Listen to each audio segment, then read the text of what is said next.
سيدنا ومولانا محمد الذي أرسل إلى العرب والعجم وعلى آله وأصحابه الذين هم وقور العلم والحكم صلى الله تعالى عليه وسلم تسليما كثيرا كثيرا. أما بعد فأعوذ بالله من الشيطان الرجيم. بسم الله الرحمن الرحيم. وَلِكُلِّ أُمَّةٍ جَعَلْنَا مَنْسَكًا لِيَذْكُرُوا اسْمَ اللَّهِ عَلَى مَا رَزَقَهُم مِّن بَهِيمَةِ الْأَنْعَامِ فَإِلَٰهُكُمْ إِلَٰهٌ وَاحِدٌ فَلَهُ أَسْلِمُوا وَبَشِّرِ الْمُخْبِتِينَ الَّذِينَ إِذَا ذُكِرَ اللَّهُ وَجِلَتْ قُلُوبُهُمْ وَالصَّابِرِينَ عَلَى مَا أَصَابَهُمْ وَالْمُقِيمِ الصَّلَاةَ وَمِمَّا رَزَقْنَاهُمْ يُنْفِقُونَ. وَالْبُدْنَ جَعَلْنَاهَا لَكُم مِّن شَعَائِرِ اللَّهِ لَكُمْ فِيهَا خَيْرٌ فاذكروا اسم الله عليها صواف فإذا وجبت جنوبها فكلوا منها وأطعموا القانع والمعتر كذلك سخرناها لكم لعلكم تشكرون. لن ينال الله لحومها ولا دماؤها ولكن يناله التقوى منكم كذلك سخرها لكم لتكبروا الله على ما هداكم وبشر المحسنين. اللهم صل على محمد وعلى آل محمد كما صليت على إبراهيم وعلى آل إبراهيم إنك حميد مجيد. اللهم بارك على محمد وعلى آل محمد كما باركت على إبراهيم وعلى آل إبراهيم إنك حميد مجيد. صدق اللہ العظیم.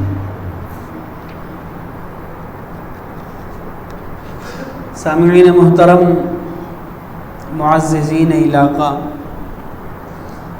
17ویں سپارے کی سورۃ الحج اور سورۃ الحج کی 4 آیتیں 33 سے لے کر 37 تک تلاوت کی ہیں.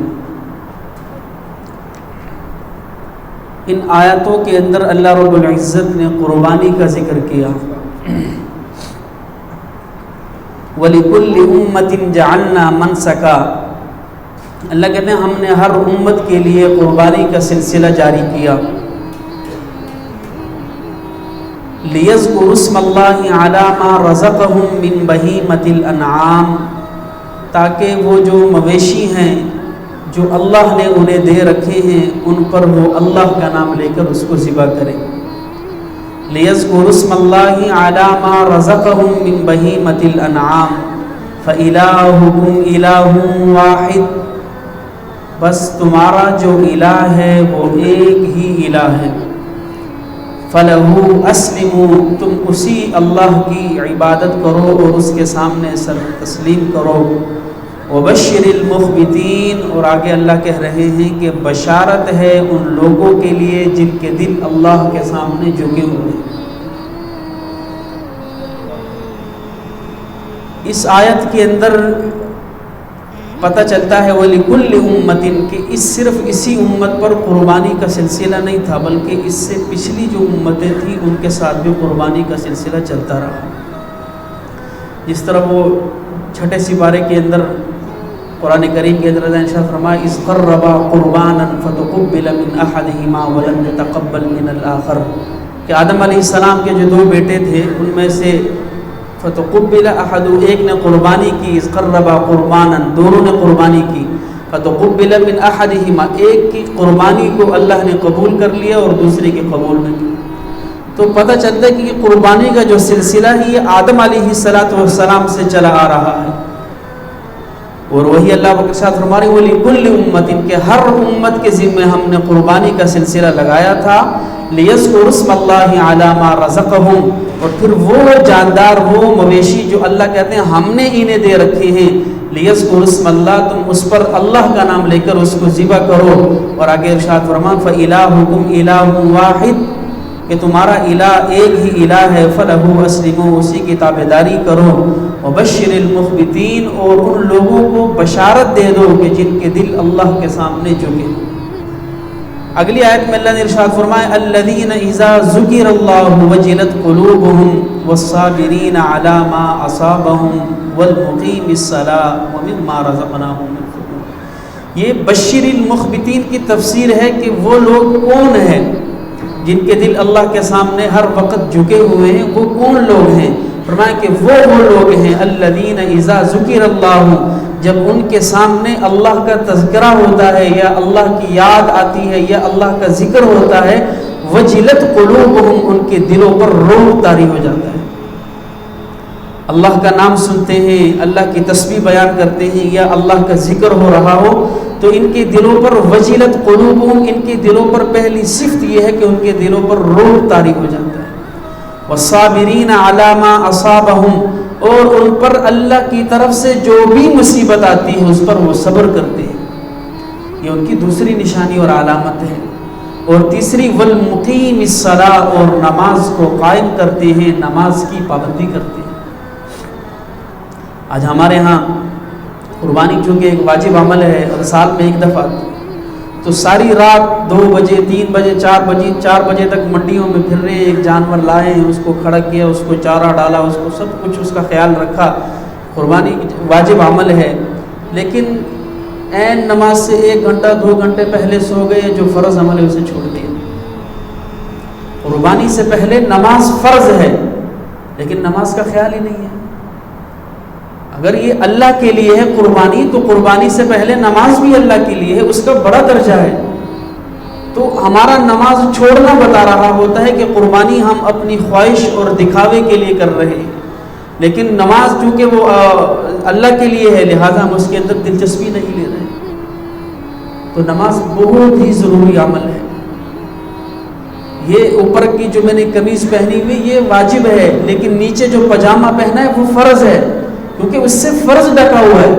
تو دنیا کے معاملے میں اگر ہم یہ پاجامہ پہن کر فرض چھوڑ کر صرف واجب پہن کر آ جائیں تو لوگ ہمیں پاگل کہنا شروع کر دیں، مسجد میں گھسنے نہ دے، دھکے مار کے نکال دیں، وہ پاگل آ گیا ہے مسجد کے اندر۔ کیوں؟ دنیا کا معاملہ ہے، دنیا کے معاملے میں لوگ فرض جو چھوڑ رہا ہے اس کو لوگ پاگل کہتے ہیں، لیکن جہاں معاملہ اللہ کی طرف آ جائے وہاں جب فرض چھوڑا جائے تو لوگوں کو خیال ہی نہیں ہے، وہ زیادہ اہم معاملہ ہے۔ تو اللہ کہہ رہے ہیں یہ ان کی نشانی ہے کہ وہ لوگ، ایک تو ان کے سامنے جب اللہ کا ذکر ہوگا تو ان کے دلوں پر رعب طاری ہو جائے گا، والصابرین، اور اللہ کی طرف سے ان پر جو بھی مصیبت آئے گی اس پر صبر کریں گے۔ تیسری ان کی نشانی یہ ہے کہ والمقیم الصلاۃ، وہ نماز کو ہر حالت کے اندر قائم کریں گے۔ ومما رزقناہم ينفقون، اور چوتھی علامت یہ ہے کہ اللہ کہتے ہیں ہم نے انہیں جو دے رکھا ہے اس میں سے وہ خرچ کرتے رہتے ہیں، اور سب کچھ تو اللہ نے دیا ہے۔ وہ قرآن کریم کے اندر اللہ نے جہاں خرچ کی ترغیب دی ہے مختلف مقامات پر دی ہے، یا ایھا الذین آمنوا کلوا من طیبات ما، مختلف مقامات پر لوگوں اللہ کے راستے میں خرچ کرو خرچ کرو خرچ کرو۔ آخر میں آ کر اللہ نے کہا مما رزقناکم ينفقون، اس میں سے خرچ کرو جو ہمارا ہے۔ اگر تم اپنا سمجھ کے کر رہے ہو، اللہ کہتے ہیں یہ سب کا سب میرا ہے، ہم نے دیا ہے اور ہمارا حکم ہے کہ ہمارے مال میں سے خرچ کرو۔ تو اللہ کہہ رہے ہیں وَمِمَّا رَزَقْنَاهُمْ، چوتھی علامت ان کی یہ ہے کہ جو ہم نے انہیں دے رکھا ہے وہ لوگ اس میں سے خرچ کریں گے۔ اور آگے ارشاد فرمایا وَالْبُدْنَ جَعَلْنَاهَا لَكُم مِّن شَعَائِرِ اللَّهِ لَكُمْ فِيهَا خَيْرٌ، اور قربانی کا جو جانور ہے، بدنا کہتے ہیں بڑے جانور کو، اونٹ اور گائیں، وہ اللہ کہتے ہیں ہم نے اللہ کے شعائر میں سے اس کو ایک شعار بنا دیا ہے، لَكُمْ فِيهَا خَيْرٌ، اس میں تمہارے لیے بہتری ہے۔ تو یہاں بڑے جانور کا خصوصی طور پر اللہ نے ذکر کیا، وَالْبُدْنَ جَعَلْنَاهَا لَكُم مِّن شَعَائِرِ اللَّهِ لَكُمْ فِيهَا خَيْرٌ، اور بڑے جانور اس کے اندر آپ 7 حصے بھی کر سکتے ہیں۔ فَاذْكُرُوا اسْمَ اللَّهِ عَلَيْهَا صَوَافَ، تو جب وہ ایک قطار کے اندر کھڑے ہوں اس پر اللہ کا نام لے کر ان کو ذبح کرتے چلے جائیں۔ فَإِذَا وَجَبَتْ جُنُوبُهَا، جب وہ پہلو کی جانب گر جائیں ذبح کرنے کے بعد، جب وہ پہلو کی جانب گر جائیں فَكُلُوا مِنْهَا، اللہ کہتے ہیں اس میں سے خود بھی کھاؤ، وَأَطْعِمُوا الْقَانِعَ، اور اس میں سے اس کو بھی کھلاؤ جو سفید پوش ہو۔ قانع کہتے ہیں جو ایسا ضرورت مند کہ جو مانگتا نہ ہو، ہے تو ضرورت مند، اس کو ضرورت ہے لیکن وہ شرم و حیا کی وجہ سے کسی کے سامنے ہاتھ نہیں پھیلا رہا، مانگ نہیں رہا، اپنی ضرورت کو چھپا رہا ہے، تو اللہ کہتے ہیں وَكُلُوا مِنْهَا، اس گوشت میں سے پہلے خود بھی کھاؤ، وَأَطْعِمُوا الْقَانِعَ، اور ضرورت مند ایسا جو قانع ہے، جو سفید پوش ہے، اسے کھلاؤ، وَالْمُعْتَرْ، اور اس کو بھی کھلاؤ جو مانگنے کا عادی ہو، کہ جو نہ مانگنے کا عادی ہو اللہ کہتے ہیں اس کو بھی دو، اور جو گھر گھر آ کر آپ سے مانگے، آپ سے مطالبہ کریں، اللہ کہتے ہیں اس کو بھی کھلاؤ۔ وَأَطْعِمُوا الْقَانِعَ وَالْمُعْتَرَّ كَذَلِكَ سَخَّرْنَاهَا لَكُمْ لَعَلَّكُمْ تَشْكُرُونَ، اللہ کہتے ہیں یہ ہم نے ہی تو تمہارے لیے مسخر کر دی ہے، اگر اللہ مسخر نہ کرتا تو یہ ہمارے قابو میں کیسے آتے؟ اب اللہ نے ہمارے لیے جو شیر ہے اسے مسخر نہیں کیا، کوئی پکڑ کر دکھائے، کوئی سامنے جائے، نہیں جا سکتے، حالانکہ قد و قامت کے اندر وہ اس جانور سے چھوٹا ہے، لیکن اللہ نے ہمارے لیے مسخر نہیں کیا، ہماری اس پر گرفت نہیں ہے، پکڑ نہیں سکتے، قابو میں نہیں آ سکتے۔ یہی جانور اگر اسے اللہ ہمارے لیے مسخر نہ کرتے، مطیع نہ کرتے، تو 20-20 40-40 آدمیوں کے ہاں جو ہے یہ پکڑنا مشکل ہو جاتا ہے ان کے لیے۔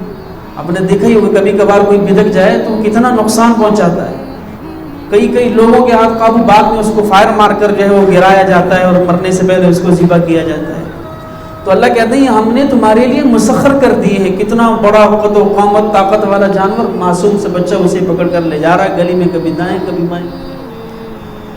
تو اللہ کہتے ہیں كَذَلِكَ سَخَّرْنَاهَا لَكُمْ لَعَلَّكُمْ تَشْكُرُونَ، اس جانور کو ہم نے تمہارے لیے مسخر کر دیا تاکہ تم شکر ادا کرو۔ آگے ارشاد فرمایا لَن يَنَالَ اللَّهَ لُحُومُهَا وَلَا دِمَاؤُهَا، کہ اللہ کے ہاں نہ اس جانور کا گوشت پہنچتا ہے نہ اس کا خون پہنچتا ہے، وَلَكِنْ يَنَالُهُ التَّقْوَى مِنْكُمْ، مگر تمہارے دلوں کی پرہیزگاری اللہ کو پہنچتی ہے کہ کتنے اخلاص سے تم لائے ہو، تمہاری نیت کیا تھی اس کو ذبح کرتے وقت، گوشت کی نیت تھی، جو ہے دکھلاوے کی نیت تھی، بڑھاوے کی نیت تھی، کیا نیت تھی؟ اللہ کہتے ہیں مجھے اس سے کوئی فرق نہیں پڑتا کہ یہ گوشت اور یہ خون مجھ تک نہیں پہنچتا، لن ینال اللہ لحومها ولا دماؤها ولکن ینالہ التقوی منکم، مگر تمہاری پرہیزگاری اللہ کو ضرور پہنچتی ہے۔ کذالک سخرھا لکم لتکبروا اللہ علی ما ھداکم، اللہ کہتے ہیں ہم نے اسے مسخر کر دیا تمہارے لیے تاکہ تم اس پر اللہ کی تکبیر پڑھو، علی ما ھداکم، اس اللہ کی جس نے تمہیں ہدایت دے رکھی ہے، وبشر المحسنین، اور اللہ کہتے ہیں محسنین کو بشارت دے دیجیے۔ تو یہ تو قرآن کریم کی وہ آیات تھی جو قربانی کے سلسلے میں اللہ رب العزت نے اتاری ہیں۔ بہرحال قربانی ایک واجب عمل ہے اور اس کا وجود قرآن ہی سے ثابت ہے۔ اللہ نے قرآن کی دوسری سورت میں ارشاد فرمایا انا اعطیناک الکوثر فصل لربک وانحر ان شانئک ھو الابتر، تو اس کی جو دوسری آیت ہے فصل لربک وانحر، اے نبی آپ نماز پڑھیے اور نماز کے بعد قربانی کیجیے۔ تو علماء نے لکھا ہے یہاں نماز سے مراد جو قربانی سے پہلے عید کی نماز ہے، اس سے وہ نماز مراد ہے۔ ونحر، اور قربانی کیجیے، تو یہاں پر ونحر امر کا صیغہ ہے اور امر سے وجوب ثابت ہوتا ہے، اور قرآن کریم کے اندر قربانی کا جو مفہوم ہے وہ 3 الفاظ سے ادا کیا گیا۔ نمبر 1 فصلی لربک ونحر سے تعبیر کیا گیا کہ قربانی کیجیے، نحر کیجیے۔ دوسرے نمبر پر جیسے ہم نے پڑھا منسک لیذکر اسم اللہ، قربانی کو منسک بھی کہتے ہیں کہ اللہ کہتے ہیں ہم نے ہر امت کے لیے قربانی کا سلسلہ جاری کیا، وَلِكُلِّ أُمَّةٍ جَعَلْنَا مَنسَكًا۔ تیسرا قربانی کے تعبیر کے لیے لفظ قربان ہی استعمال کیا گیا، اِذْ قَرَّبَا قُرْبَانًا فَتُقُبِّلَ مِنْ أَحَدِهِمَا، جب آدم علیہ السلام کے 2 بیٹوں نے قربانی کی، ایک اللہ نے قبول کی، ایک مردود کر دی۔ تو بعض حضرات نے یہ رائے دی ہے کہ قربانی کا عمل واجب نہیں ہے بلکہ سنت مؤکدہ ہے، لیکن حضرت امام ابو حنیفہ رحمۃ اللہ علیہ، امام مالک رحمۃ اللہ علیہ، اور اس کے علاوہ امام احمد بن حنبل کا بھی ایک قول ہے کہ قربانی واجب عمل ہے، جو صاحب استطاعت ہو وہ نہ کرے تو اس پر جو ہے وہ اللہ کے ہاں گرفت ہے۔ اور وہ دلیل کے طور پر یہ روایت پیش کرتے ہیں کہ اللہ کے نبی نے فرمایا جو صاحب استطاعت ہو اور قربانی نہ کرے وہ ہماری عیدگاہ نماز پڑھنے نہ آئے۔ تو سنت پر اللہ کے نبی ایسی وعید نہیں فرماتے، پتہ چلتا ہے کہ یہ قربانی واجب تھی، اسی لیے اللہ کے نبی نے اس پر اتنی سخت وعید فرمائی کہ جو صاحب حیثیت ہو اور قربانی نہ کرے اسے چاہیے کہ وہ ہمارے عیدگاہ میں نماز پڑھنے نہ آئے۔ دوسری جو بخاری شریف کی روایت ہے، حضور صلی اللہ علیہ وسلم نے ارشاد فرمایا کہ جس شخص نے عید کی نماز سے پہلے قربانی کی اسے چاہیے کہ وہ دوبارہ قربانی کرے۔ اب اگر یہ سنت عمل ہوتا، واجب نہ ہوتا تو دوبارہ قربانی کا حکم کیوں دیتے؟ حالانکہ اس زمانے کے اندر جو صحابہ تھے وہ اتنے مالدار نہیں تھے، غریب فقیر فقراء لوگ تھے، تو وہ اس بنیاد پر کہ عید کی نماز سے پہلے اگر اس نے قربانی کی، چونکہ قربانی نہیں ہوئی لہٰذا وہ دوبارہ قربانی کرے۔ اور مسئلہ بھی یہ ہے کہ جس شہر کے اندر آپ رہتے ہیں اس شہر کے اندر کسی بھی عیدگاہ کے اندر عید کی نماز ہو جائے، بشک آپ نے پڑھی ہو نہ پڑھی ہو، مگر شرط یہ ہے کہ اس شہر کے اندر کسی مسجد کے اندر نماز عید ہو جائے، پھر آپ قربانی کر سکتے ہیں۔ لیکن زیادہ بہتر ہے کہ آپ خود عید کی نماز پڑھ کر قربانی کریں، اور اگر ابھی تک وہاں عید کی نماز نہیں ہوئی، آپ نے پہلے ہی کر دی ہے، تو وہ قربانی آپ کو دوبارہ کرنی پڑے گی۔ دوسرا دلیل کے طور پر یہ روایت پیش کرتے ہیں کہ اللہ کے نبی صلی اللہ علیہ وسلم نے عرفات کے میدان میں کھڑے ہو کر یہ اعلان کیا کہ اے لوگوں، ہر سال ہر گھر والے پر قربانی کرنا ضروری ہے۔ یہ اللہ کے نبی کے الفاظ ہیں، مسند کی روایت ہے، آپ نے فرمایا کہ ہر سال ہر گھر والے پر قربانی کرنا لازم ہے۔ اسی طرح آپ علیہ السلام مدینہ منورہ کے اندر 10 سال رہے اور آپ علیہ السلام نے 10 سال قربانی کی۔ ایک قربانی اپنی طرف سے کیا کرتے تھے، ایک قربانی اپنی امت کی طرف سے کیا کرتے تھے، اور امت کی طرف سے زندوں کے لیے خاص نہیں کیا، جو مر چکے ہیں وہ بھی تھے، جو زندہ ہیں ان کے لیے بھی رسول اللہ صلی اللہ علیہ وسلم قربانی کیا کرتے تھے۔ اور آخری سال آپ نے 100 اونٹ اللہ کے راستے میں قربان کیے، جس میں سے 63 اونٹ آپ نے اپنے ہاتھ سے ذبح کیے، اور باقی 37 اونٹ حضرت علی رضی اللہ تعالیٰ عنہ نے ذبح کیے تھے۔ اور ایک اور حدیث آتی ہے کہ حضرت علی رضی اللہ عنہ فرماتے ہیں کہ مسافر پر قربانی واجب نہیں ہے۔ کیا مطلب؟ یہ حدیث بتا رہی ہے کہ مسافر پہ نہیں ہے، غیر مسافر پر ضرور ہے۔ مسافر پر قربانی واجب نہیں، اس کا دوسرا پہلو کیا نکلتا ہے کہ جو مسافر نہ ہو اس پر قربانی واجب ہے۔ تو لہٰذا آج کل کچھ لوگ بیٹھ کر سوشل میڈیا پہ جو یہ کہتے ہیں کہ قربانی ایک سنت عمل ہے، جس نے کر لی فبیہا، جس نے نہ کی کوئی حرج نہیں، لہٰذا قربانی کرنا لازم ہے، واجب ہے، ہر مسلمان جو صاحب حیثیت ہے۔ اور قربانی کرنے پر بڑا فائدہ اور بڑا ثواب ہے۔ حضرت عائشہ رضی اللہ تعالی عنہا سے روایت ہے، فرماتی ہیں کہ اللہ کے نبی صلی اللہ علیہ وسلم نے ارشاد فرمایا، ذی الحجہ کا جو مہینہ ہے اس کی جو 10 تاریخ ہے، یعنی کہ عید کا دن، اس دن اللہ کے ہاں خون بہانے سے بڑھ کر کوئی عمل قابل قبول نہیں ہے۔ کہ یہ اتنا بڑا عمل ہے کہ اس دن اللہ کے ہاں خون بہانے سے بڑھ کر کوئی عمل نہیں ہے۔ اور فرمایا کہ قیامت کے دن ان کا وہ جو جانور ہے وہ سینگوں سمیت اور اپنے جو ہے وہ سینگ سمیت اور کھروں سمیت تمام چیزوں سمیت دوبارہ اللہ کے ہاں لایا جائے گا۔ اور یہ قربانی کا جو جانور ہے اس کا خون گرنے سے پہلے یہ شرف قبولیت اللہ کے دربار میں حاصل کر لیتا ہے۔ اسی طرح حضرت زید بن ارقم رضی اللہ عنہ سے روایت ہے، فرماتے ہیں یا رسول اللہ قربانی کیا ہے؟ آپ علیہ السلام نے فرمایا سنت ابیکم ابراہیم، یہ تمہارے باپ ابراہیم علیہ السلام کی سنت ہے۔ اور قربان جاؤں صحابہ پہ کہ صحابہ دنیا کے معاملے میں بھی آخرت کی تلاش کیا کرتے تھے۔ پھر پوچھا یا رسول اللہ کر تو لیں گے، اس پر ہمیں ملے گا کیا؟ فما لنا فیہا یا رسول اللہ۔ اب اللہ کے نبی نے کیا فرمایا؟ کل شعرۃ حسنہ، تو تم جو جانور اللہ کے راستے میں قربان کرو گے اس جانور کے ایک بال پر اللہ تمہیں ایک نیکی عطا فرمائیں گے۔ صحابی نے پھر سوال کیا کہ بکری کرتے ہیں، بکرا کرتے ہیں، اس پر بال تھوڑے ہوتے ہیں، اسی طرح بڑا جانور کرتے ہیں اس پر بال تھوڑے ہوتے ہیں، لیکن جو دمبا کرتے ہیں اس کے اوپر اون ہوتی ہے اور کثیر تعداد کے اندر ہوتی ہے۔ قال فرمایا رسول اللہ من الصوف، جو دمبا ہم کرتے ہیں جو صوف جو اس کی اون ہے اس پر کیا ملے گا؟ قال بكل شعرۃ من الصوف حسن، اللہ کے نبی نے فرمایا کہ اون کے ہر بال پر بھی تمہیں ایک نیکی عطا کی جائے گی۔ تو کتنا بڑا مبارک عمل ہے۔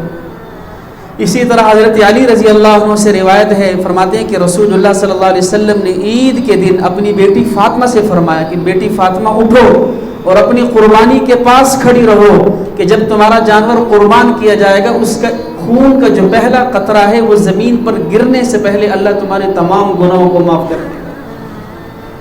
اور ساتھ میں ارشاد فرمایا کہ بیٹی فاطمہ قیامت کے دن یہی جانور اپنے سینگ، اپنے گوشت، اپنی کھال سمیت اللہ کے دربار میں لایا جائے گا، اور اسی جانور کو 70 گنا زیادہ وزنی کر کے ترازو کے اندر تولا جائے گا۔ حضرت ابو سعید خدری رضی اللہ عنہ پاس کھڑے تھے، فرمایا یا رسول اللہ یہ عمل آل محمد کے لیے خاص ہے یا اور لوگوں کے لیے بھی ہے؟ تو حضور صلی اللہ علیہ وسلم نے ارشاد فرمایا کہ آل محمد کے لیے تو خاص ہے ہی، میری باقی امت کے لیے بھی ہے کہ جو کوئی قربانی کرے گا وہ اس کا جانور قیامت کے دن میدان میں لایا جائے گا اور 70 گنا وزنی کر کے اسے ترازو کے اندر تولا جائے گا۔